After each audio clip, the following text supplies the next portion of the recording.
बिस्मिल्लाहिर्रहमानिर्रहीम। आमोज़िश अहकाम नमाज। नियत यानी नमाज गुजार नमाज शुरू करने से पहले इरादा करे कि नमाज सिर्फ अल्लाह की खुशनुदी के लिए पढ़ रहा है। अगर कोई लोगों को दिखाने के लिए नमाज पढ़े तो ना सिर्फ नमाज बातिल है बल्कि गुनाह कबीरा है। हत्ता अगर नमाज को इस इरादे के साथ पढ़े कि खुदा के लिए भी है और लोगों को दिखाने के लिए भी, तब भी नमाज बातिल और गुनाह कबीरा का मुर्तकिब हुआ है। अलबत्ता नियत कोई ख़ास आदाब और अल्फाज की मोहताज नहीं है। नमाज गुजार के लिए सिर्फ इतना काफ़ी है कि क़स्द क़ुर्बत खुदा चाहता है और उसके हुक्म को पूरा कर रहा है।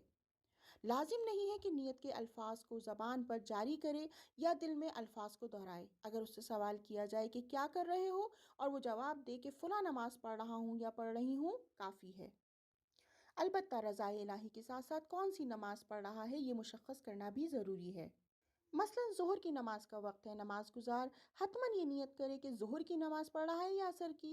अगर सिर्फ नियत करे कि 4 रकत नमाज पढ़ रहा है और कौन सी पढ़ रहा है, नियत के लिए काफ़ी नहीं होगा। एहतियात वाजिब की बिना पर नमाज के क़ज़ा और अदा होने की नियत भी करे और जब तक नमाज पूरी नहीं हो जाती अपनी नियत पर बाकी रहे।